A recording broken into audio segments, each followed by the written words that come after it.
말씀 전하겠습니다. 오늘 설교 말씀은 고린도전서 강의 26번째 시간 거룩한 가정에 대해서 그리고 이혼에 대해서 말씀을 전하는 시간입니다. 자, 오늘 말씀은요, 지난주 말씀에 이어지는 말씀입니다. 지난주에는 결혼에 대해서 말씀을 드렸고, 그 다음에 가정의 구성에 대해서 말씀을 드렸는데, 그 가정의 구성에 관한 말씀이 이어지고 있는 것입니다. 하나님이 세우신 거룩한 가정의 의미와 또 그 다음에 어쩔 수 없이 만약에 이혼을 해야 된다면 어떻게 이혼을 하고 그 다음에 이혼에 허용하는 범위는 과연 어떤 것인가 라고 살펴보는 것입니다. 어떻게 생각하십니까? 하나님이 가정을 만드셨으니까 우리는 이혼할 수 없다. 이게 맞습니까? 안 맞습니까? 맞아요? 자, 제가 성경 말씀을 어느 부분부터 읽어드리겠습니다. 혹 믿지 아니하는 자가 갈리거든 갈리게 하라. 이렇게 돼 있죠. 그러니까 이혼은 허용돼요? 안 허용돼요? 허용되는 거예요. 교회에서 이혼이 허용이 돼요. 그런데 그 범위가 정해져 있어요. 이제 이런 것들을 한번 알아보라는 거예요. 자, 우리의 판단은 늘 성경 말씀에 근거해야 옳습니다. 우리 자신의 판단에 맞춰지는 게 아닙니다. 우리 마음에 원하는 것이 성경 말씀에서도 그대로 행하라 그러면 우리의 마음이 편합니다. 우리가 하기 싫어하는 것을 성경에서 하지 말라 그러면 그냥 안 하면 되는 것입니다. 그런데 만약에 이러면 다행이겠으나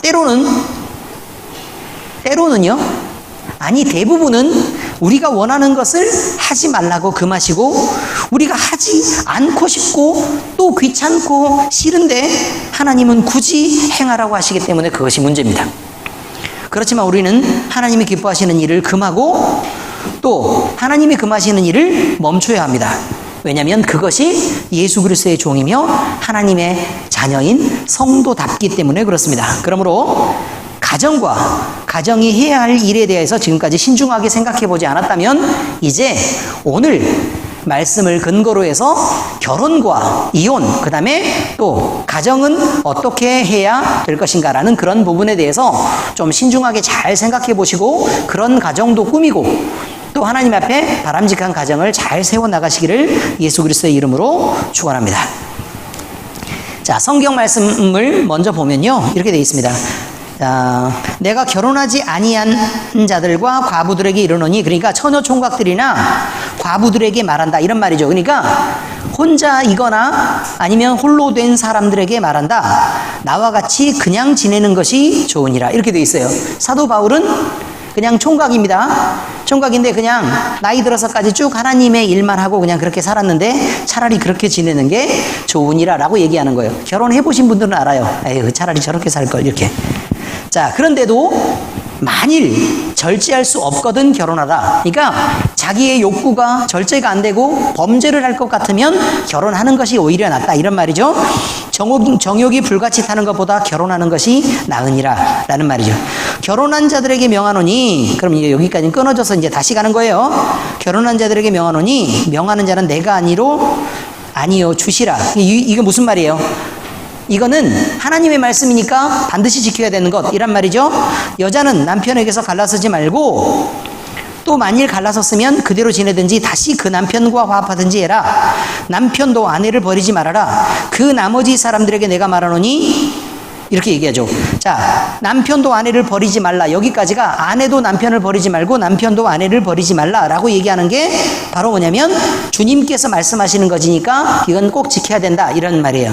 그런데 그 나머지 사람들에게 말하노니 이는 주의 명령이 아니니라 이렇게 돼 있어요. 나머지 사람. 그러면 결혼한 자들과 나머지 사람들을 이렇게 나눠지는 것처럼 보이죠. 근데 사실은 그게 아니에요. 만일 어떤 형제에게 믿지 아니하는 아내가 있어 남편과 살기를 좋아하거든 그를 버리지 말며, 그는 버리지 마는 게 좋다 아니면 절대로 버리면 안 된다. 아니에요.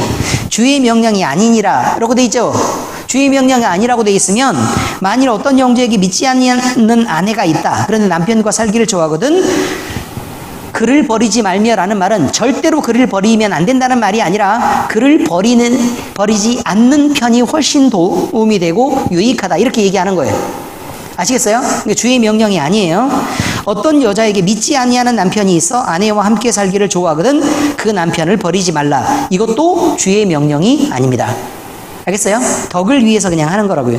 믿지 아니하는 남편이 아내로 말미암아 거룩하게 되고 믿지 아니하는 아내가 남편으로 말미암아 거룩하게 되나니 그렇지 아니하면 너희 자녀도 깨끗하지 못하니라. 이렇게 돼 있어요. 그러나 이제 거룩하니라. 예를 들어 보시란 말이에요. 허영희 집사가 먼저 교회에 나왔잖아요. 그죠? 먼저 교회에 나왔죠. 그래가지고 협박을 해가지고 조민근 집사가 함께 교회를 나오게 됐습니다. 근데 조민근 집사는 협박을 당해서 나온 게 아니라 사실 허영희 집사를 너무 많이 사랑해서 같이 있고 싶으니까, 이렇게 하면 같이 못 있을 것 같으니까 무섭고 두려움에 교회를 나오게 되지 않았냐, 이런 말이에요. 맞죠? 맞아요? 그렇대요. 맞대요. 제가 없는 얘기 하는 거 아닙니다. 그러니까 결국 함께 교회를 나왔는데 이제는 하나님을 점점 알아가겠다고도 하고, 이제 또 기도도 받고 또 기도도 하겠다고 이렇게 얘기를 하고, 또 하나님 은혜 아래서 그렇게 살겠다고 얘기를 하고. 맞죠? 맞아요?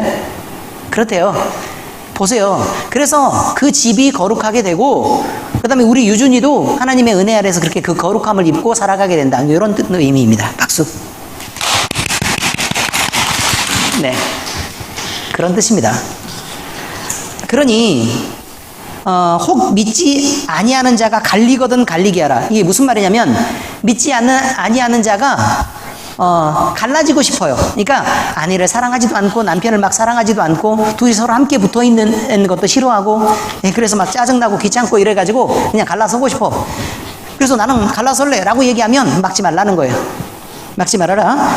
형제나 자매가 이런 일에 구애될 것이 없느니라. 이거 형제나 자매가라는 말은 무슨 말이냐면, 그리스도인이 믿지 아니하는 자와 그 멍에를 함께 지고 평생을 살아가는 것이 옳지 않다, 이 말이에요. 그러니까 오히려 더 무서운 일입니다, 지금.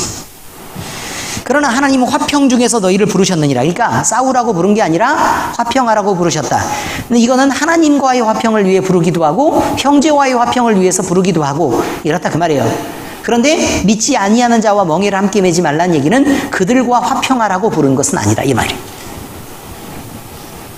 아내된 자여 내가 남편을 구원할지 어찌 알 수 있으며 남편 된 자여 내가 아내를 구원할는지 어찌 알 수 있으리요. 만약에 잘 모르겠다, 그러면 헤어지지 말고 가만히 있는 거예요. 오직 주께서 각 사람에게 나눠주신 대로 하나님이 각 사람을 부르신 그대로 행하라. 내가 모든 교회에서 이같이 명하노라. 다시 말해서 모든 교회에서 명한다는 얘기 무슨 말이겠어요? 믿는 자들에게 이런 말을 전한다 라는 의미입니다. 예를 들면 우리 이보영 집사님이요, 남편 이 우기 씨의 구원을 위해서 엄청 노력을 하고 있습니다. 그래요, 안 그래요? 기도를 많이 하고 계시죠? 그렇답니다. 그런데 지금 종혁이도 같이 지금 기도 속에 지금 들어있단 말이에요. 제목에. 누가 더 간절하세요? 누구의 구원이 더 급하고 간절해요? 남편이요? 사실은 엄마에게서 자식이 더 귀합니다. 그렇지 않습니까? 사실은 엄마에게서 자식이 더 귀하죠. 그러니까 내 새끼가 구원을 얻었으면 꼭 좋겠어요. 그런데 남편이 구원을 얻고 만약에 좋은 가정을 이뤄서 만약에 믿음으로 살면 적의 구원을 얻기가 쉬우니까 남편은 그 수단으로 사용하는 경우들이 굉장히 많이 있습니다. 그렇지 않습니까? 네, 그럴 가능성이 굉장히 많습니다. 그런데 성경 말씀에서도 그렇게 얘기하고 있습니다. 내가 믿고 남편이 믿지 않는 사람이다. 그러면 그 가정은 거룩하지 않다는 거예요. 거룩하지 않으니까 거기에서 낳은 자식도 거룩하지 않다, 이렇게 말하는 거예요. 그러니까 모든 사람이 구원을 얻기는 어려운 거라, 그런 말이죠. 그래서 하나님 없이 살고 또 우상을 섬기며 살던 그 부모 중 어느 누구에겐가는 영향을 받는 자식이 생기고 그 가정의 온전한 구원이 이루어지기가 어려운 것을 우리가 많이 보지 않았느냐, 그런 말입니다. 의미들을 이해하셨죠? 자, 그래서 이제 성경 말씀에 나와 있는 그대로의 내용을 이제 다시 한번 보면서 설명을 다시 하겠습니다. 자, 나와 같기를 바랍니다 라는 사도 바울의 이야기가 있습니다. 바울 사도는요, 가정을 꾸리는 일, 또 그 가정을 화평하도록 유지하는 일이 얼마나 어려운 일인 것을 이해하지 못하는 사람이 아니었습니다. 무슨 말이냐면 사도 바울도 눈이 있었을 거 아닙니까?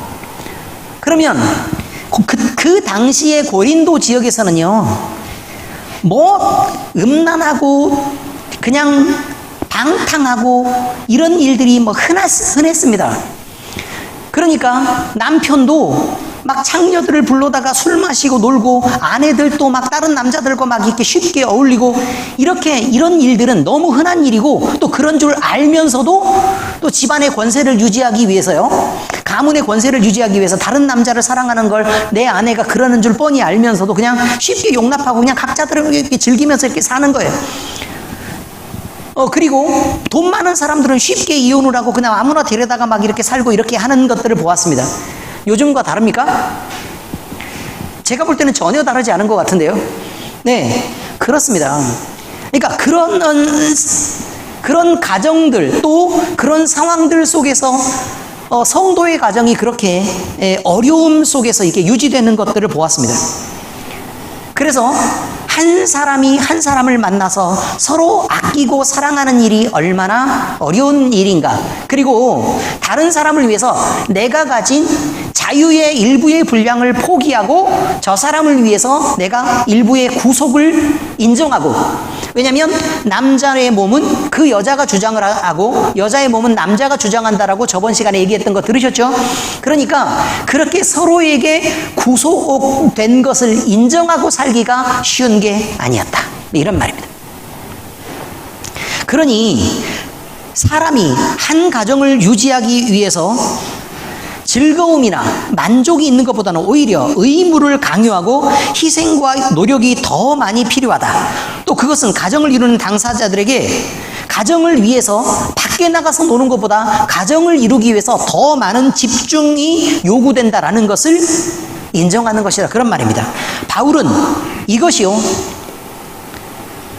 과연 사람의 그 짧은 인생을 살아갈 때 득이 많은 것인가 실이 많은 것인가 라는 걸 볼 때 사실 하나님의 일을 전심으로 해도 우리의 인생이 짧은데, 그런데 가정 내에서 이런 아웅다웅하고 이게 티격태격하는 그런 많은 일들 때문에 또 그런 서로의 의무를 감당하는 것 때문에 온갖 노력과 또 자기의 마음을 거기에 다 쏟아부어야 된다는 그런 것들이 사실 실이 더 많다고 느낀 거예요.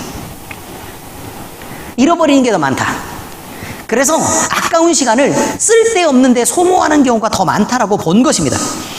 그래서 바울은 결혼하지 않은 자들과 남편을 잃고 혼자 된 과부에게 자신처럼 혼자 지내는 것도 꼭 결혼을 반드시 할 필요가 있는 것은 아니니까 그저 혼자 지내면서 하나님 일에 집중해 보는 게 어떠냐라고 권한 것입니다. 하나님이 가정을 허락하실 때에는 각 가정은 서로 사랑하면서 세상 속에서 베풀어진 하나님을 배우라는 의미가 있습니다. 자, 남편과 아내의 관계 속에서 둘은 서로 사랑하면서 뭘 배우는 거냐면 그리스도와 교회의 관계와 깊은 사랑을 배웁니다. 예수님이 교회를 얼마나 사랑하셨는가, 그 다음에 교회는 그리스도를 머리로 두고 얼마나 교회에게 속하였는가, 그리고 그 지체가 얼마만큼 열심을 다해 노력해서 그리스도를 섬기는가라는 것에 대해서 배우는 것이라 그 말입니다. 그런데요, 우리가 부부로 살아가면서 말이죠, 교회와 그리스도에 대해서 생각을 안 하는 거예요. 예를 들면 남편은 교회에 대해서 생각해야 돼요. 예수님이 교회를 사랑하시는 것처럼 희생하고 자기 아내를 감싸고 또 자기 아내를 위해서 노력하고 애쓰고 이런 일들을 사실 해야 되는 거예요. 남편은 그렇게 하는 게 맞습니다. 그런데 남편이요, 나 집에서 밖에서 나가서 일하고 왔으니까 나 쉬어야 되니까 나 건드리지 마 라고 얘기를 하고 푹 들어가 버립니다. 그러면 그 남편은 아내를 위해서 사실 희생하는 게 없죠. 그럼 예수님이 교회를 위해서 희생하는 것을 그대로 본받는다기보다 그냥 결혼했으니까 나는 남편과 아내로서 그냥 이 세상의 풍조처럼 그냥 그대로를 닮아서 그냥 살겠다라고 얘기하는 것 뿐입니다. 그리스도와 교회에 대해서 생각하지 않는 거예요. 그 다음에 교회가 때로 실수를 하고 때로 문제를 일으키고 그렇습니다. 늘 잘 사는 게 아닙니다. 예수님은 그 교회를 가르쳐서 하나님 앞에 바로 서게끔 해야 합니다. 왜냐하면 머리니까요. 그래서 그것을 위해서 말씀을 전하고 노력합니다. 그래서 그 경건의 책임이 사실 남편에게 있는 것입니다. 그런데 그 경건의 책임도 다하지 않는 거예요. 그러면 사실이요, 부부가 남편이 해야 될 일을, 그리스도의 역할을 사실 못 해준다는 것, 교회에게 하는 그리스도의 역할을 못 해준다는 건 사실은 문제가 있는 것입니다. 아내 역시 마찬가지입니다. 어느 교회가 예수님께 머리를 디밀고 덤벼듭니까? 어느 교회가 예수님을 향해서요, 나 백을 사줘 라고 그렇게 얘기할 수 있습니까? 성경에 그렇게 나와 있어요. 그런 거 구하지 말라고. 그렇지 않습니까? 어느 교회가 예수님을 향해서 그 권위를 인정하지 않습니까? 어느 교회가 그 남편을 진정한 머리로 생각하지 않고 자기가 앞에 나서서 설쳐댑니까? 그건 말이 안 되는 거죠. 요즘에 아내들이 남편과의 관계 속에서 1대1의 관계 속에서 말이죠, 남편을 넘어서는 입장을 인정을 받으려 하고 오히려 자기가 더한 힘을 누리고 그 힘을 과시하면서 자기 마음대로 살아가는 것을 자랑으로 알고 있는 경우들이 흔하게 있습니다. 그러나 성경 말씀은 남편에게 아내를 지극히 사랑해서 희생하는 관계를 유지하라고 얘기합니다.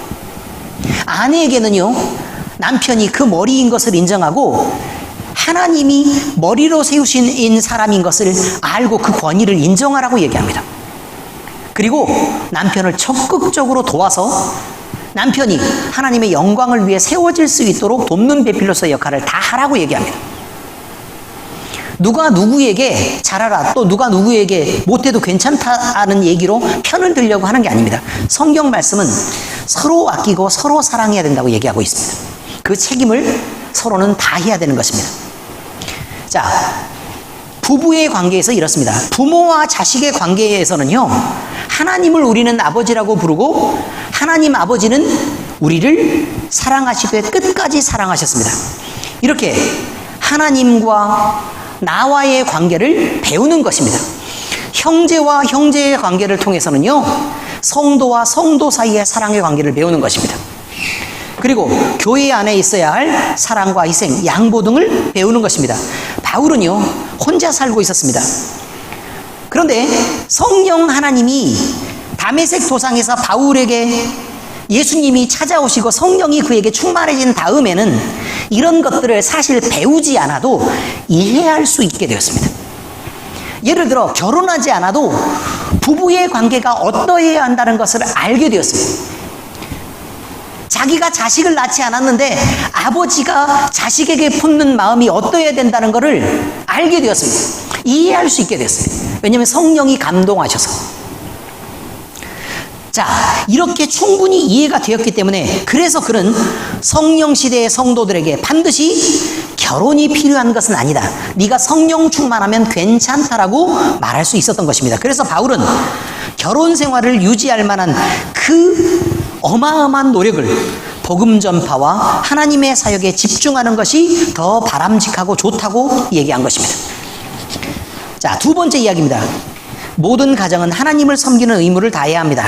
어떤 사람들은요, 하나님을 섬기는 것이 교회에 가서 예배하고 그 다음에 교회 청소하고 이렇게 봉사하는 것으로 제한해서 생각하는 경우들이 아주 많습니다. 그리고 대부분의 성도들은 이런 것 같습니다. 대부분의 성도들은요, 하나님 섬긴다라고 얘기하면 교회 일한다라는 것으로 그냥 똑같이 생각을 하는 경우들이 너무 많은 것 같습니다. 그러나 하나님을 섬긴다라는 것은 우리의 온 인격을 동원해서, 그러니까 우리의 지식과 우리의 감정과 우리의 계획을 모두 다 통틀어서 말이죠, 하나님이 기뻐하는 삶을 살아가는 것을 의미하고 있습니다. 성경 말씀이 이끄는 대로 하나님을 기뻐하는 삶을 살아가는 것, 이것이 바로 우리가 하나님을 섬기는 것이다, 이런 것이라는 걸 의미합니다. 그러므로 성도는 교회뿐만 아니라 교회 밖에서도 용서와 관용을 품은 사랑을 실천하는 삶을 살아야 되며 복음을 자랑하고 또 죽어가는 생명들을 아껴서 구원에 열심을 내는 예배자로서의 삶을 살아야 된다는 것입니다. 각 가정 역시 이 의무를 부여받았습니다. 따라서 성도의 가정은 하나님의 말씀으로 세워져야 하고 그 말씀을 실천하고 말씀 속에서 사는 그런 가정이 되어야 된다는 것입니다. 자, 세 번째, 가정을 가진 자들은 구원의 은혜가 넘치도록 서로 화합하기를 애써야 합니다. 가정 내에서는 여러 가지 불화가 많이 있을 수 있습니다. 그런데요, 가정 내에서 하나님께서 이 가정을 통해서 영광 받으시기를 원하고, 그 다음에 그 가정이 예배하는 가정이 되기를 원하셔서 그 가정이 그런 의무를 가져야 한다고 선포했을 때는 우리는 그렇게 살아야 된다는 것입니다. 그러므로 가정 내에서 서로는 하나님이 사람을 아끼고 사랑하심 같이 서로 아끼고 사랑해야 하며 서로를 위해서 즐거운 희생을 감당하는 거룩한 관계를 유지해야 되는 게 맞습니다. 문제는 거룩한 관계를 유지하는 것입니다. 거룩한 관계. 그냥 그저 희생하고 다른 사람의 비위를 맞추는 관계 말하는 게 아니라 거룩한 관계입니다. 이런 마음의 씀씀이가, 거룩한 관계를 유지하려는 이런 마음 씀씀이가 서로에게 전달될 때 구원의 은혜가 모든 가정에게 임하는 것입니다. 적어도요, 눈치는 채야 합니다. 어떤 말이냐면, 내가 남편에게요, 전 남자인데 그렇게 말하면 안 되는데, 이제 여자 성도님들 잘 들어보세요. 내가 남편에게, 믿지 않는 남편이 있는데 남편에게 엄청 잘해준단 말이에요. 엄청 잘해줘요. 그러면 적어도 두 가지는 알아야 합니다. 그 마음속에서 두 가지를 눈치채게 해야 합니다. 첫 번째 눈치는 뭐냐면, 아, 이 사람이 나를 위해서 마음을 다해서 나를 위해서 헌신하고 있구나라는 거 한 가지를 먼저 알게 해야 돼요.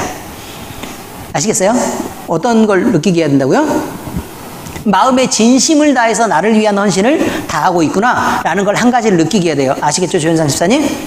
네. 그 다음에 두 번째가 있습니다.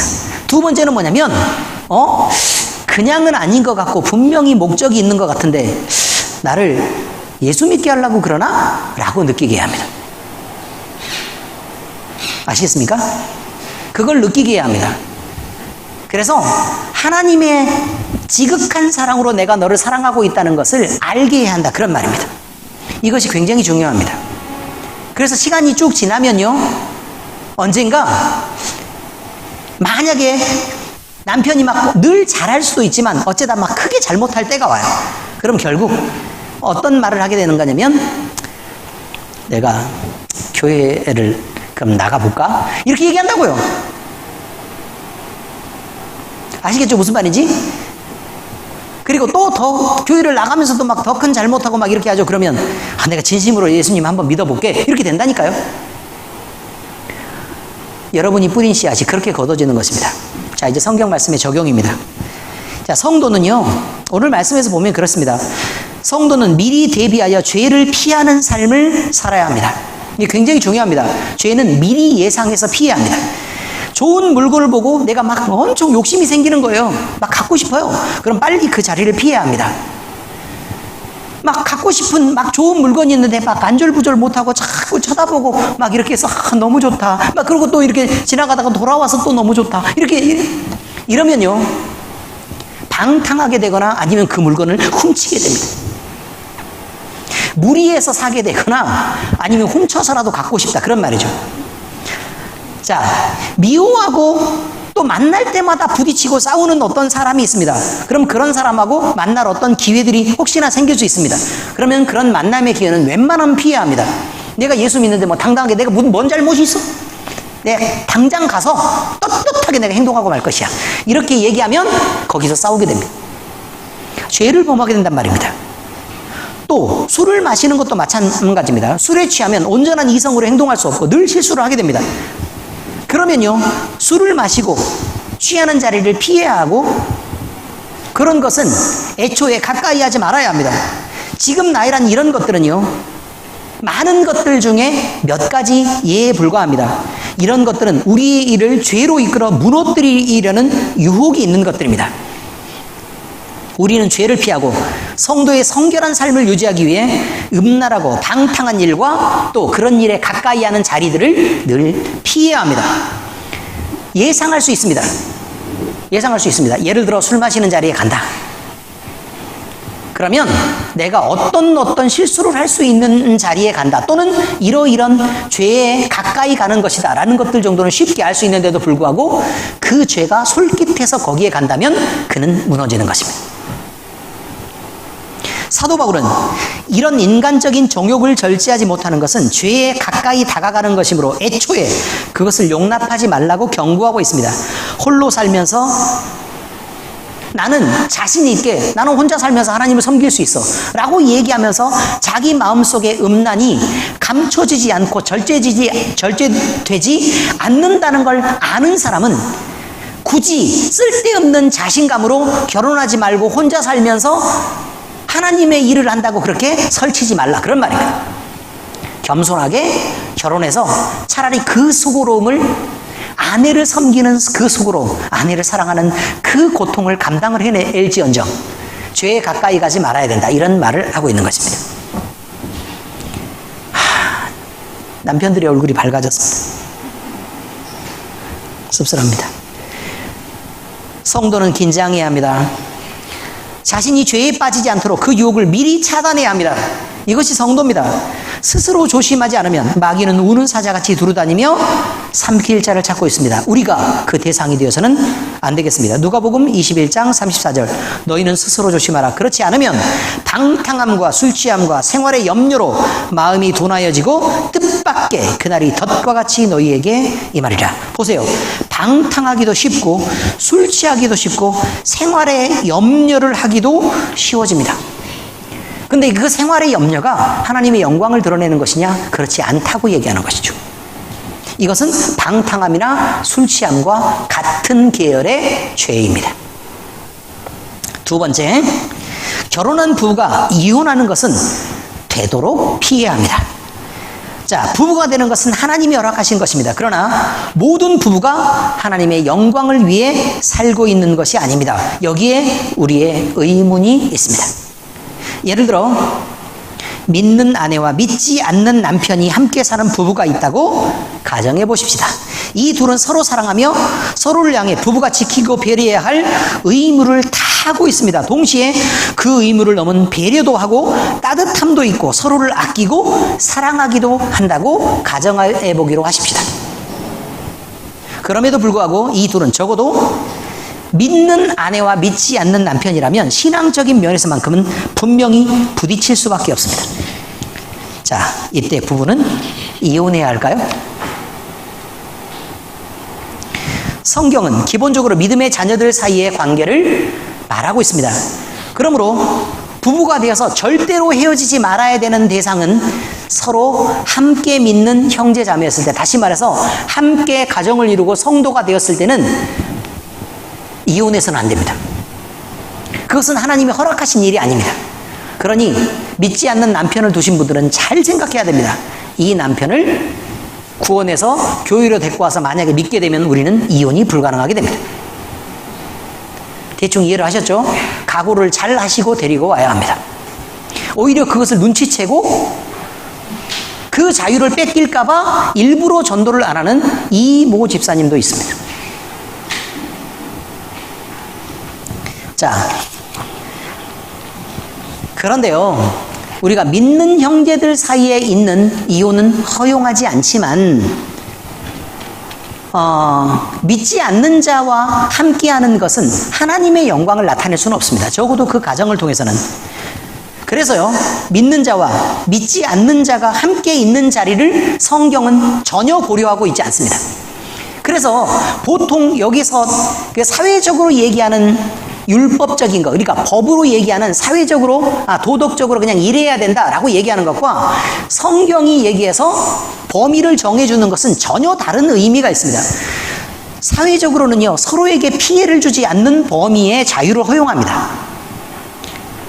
의미를 아시겠죠? 서로에게 피해를 주지 않는 범위의 질서와 자유를 허용합니다. 그런데 신앙 안에서는요, 기준이 전혀 다릅니다. 이걸 갖고 오면 안 됩니다. 신앙 안에서는 너희를 하나님이 만드셨다는 거예요. 보세요. 읽어보세요. 시작. 태초에 하나님이 천지를 창조하시니라. 그러니 피조물과 피조물 사이에 지켜야 될 도리보다 너희를 만드신 하나님에 대한 도리를 먼저 지키라는 거예요. 이게 첫 번째 이야기입니다. 우리가 함께 사는데 하나님이 만나라 그래, 헤어지라 그래, 이럴 권리가 뭐가 있어? 있지요. 만들었으니까요. 예를 들어 컵을 두 개를 비슷한 모양으로 만들었습니다. 이걸 세트로 놓을지 따로 떨어뜨려 놓을지는 만든 사람이 알아서 하는 일이지 자기들 둘이 선택할 일이 아닙니다. 지금 그 얘기를 하고 있는 것입니다. 그래서 그 컵은 어디에 쓰일 것이냐? 이 컵 옆에 있는 것으로 컵의 의미를 다한다고 얘기할 것이냐? 아니라는 거예요. 만드신 분이 목적을 갖고 만들었을 거라는 거예요. 그래서 예를 들어 컵에 콩을 담아 놓을 거면 콩 담는 컵이 되는 거고, 컵에 동전을 모으면 동전을 모으는 컵이 되는 거고, 컵에 물을 따라 마시면 물컵이 되는 것입니다. 그래서요, 우리는 기본적으로 우리가 가지는 기본적인 옳고 그름에 대한 기본적인 자는 하나님과 우리 사이에 그 관계 속에서 먼저 이루어진다는 사실을 우리는 잊으면 안 됩니다.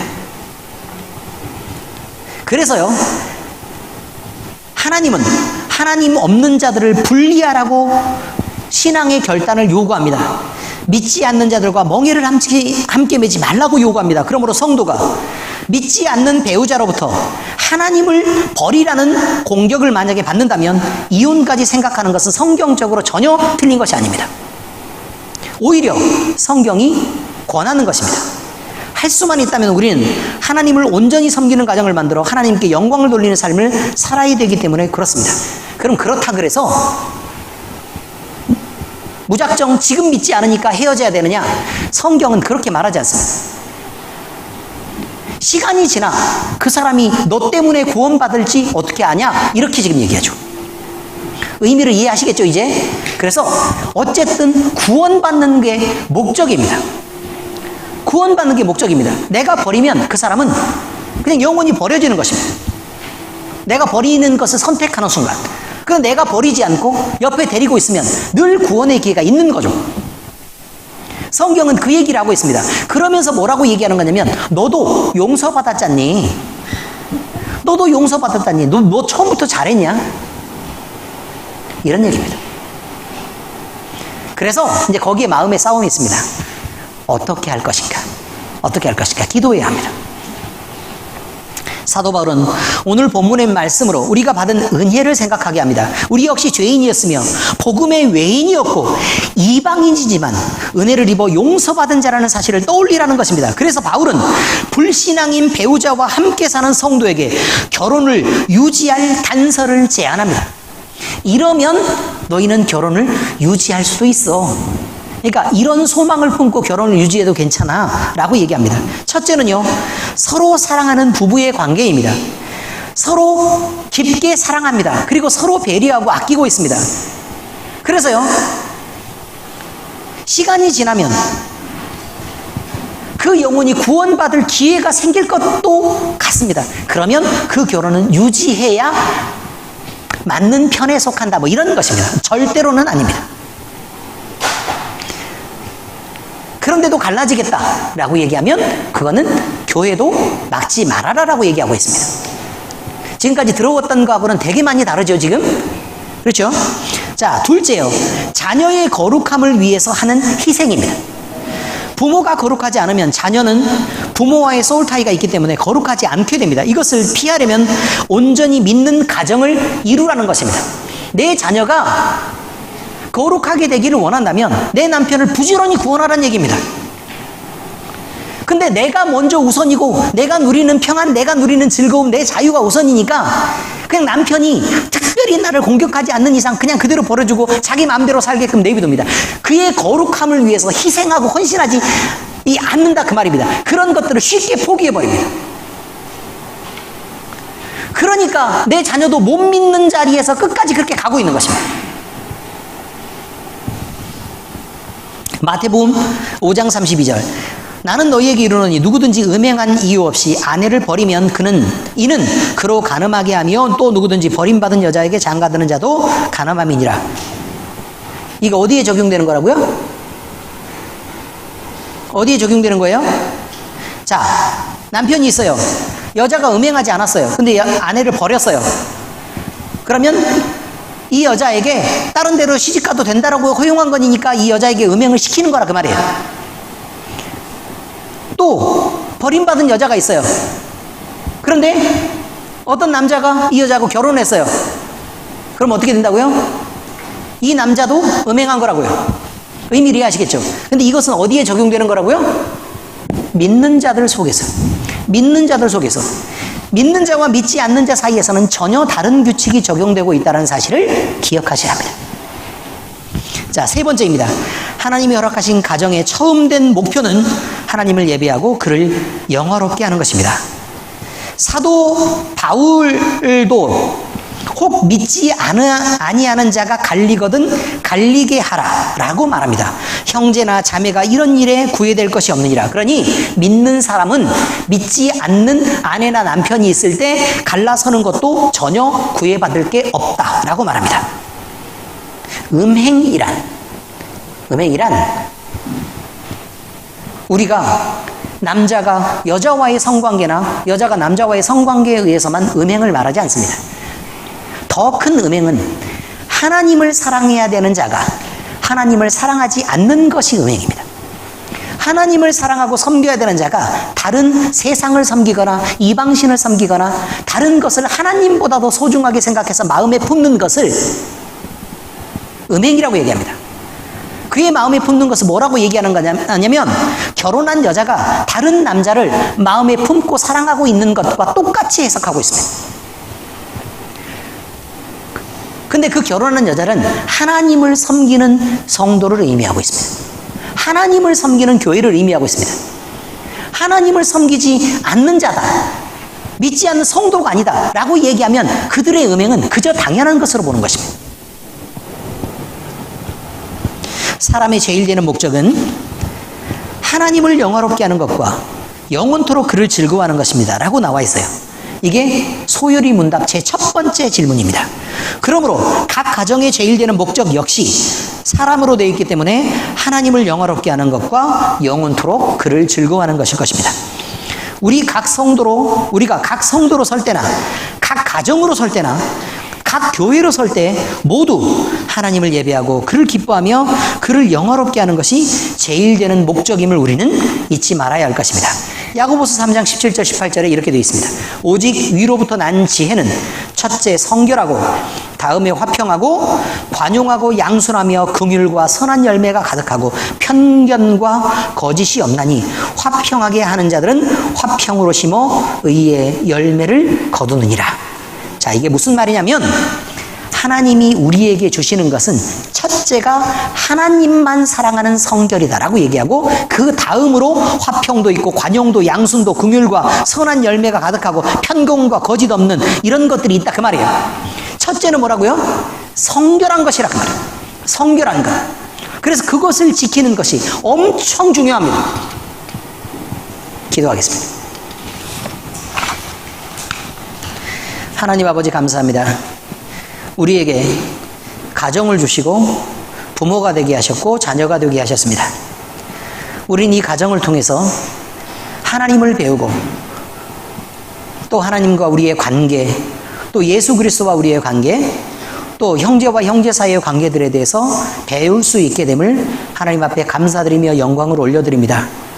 우리가 우리에게 주어진 바, 우리의 가정을 온전히 지키고 우리가 신앙 안에서 우리의 가정을 하나님께 영광되는 가정으로 만들어 나갈 수 있어야겠습니다.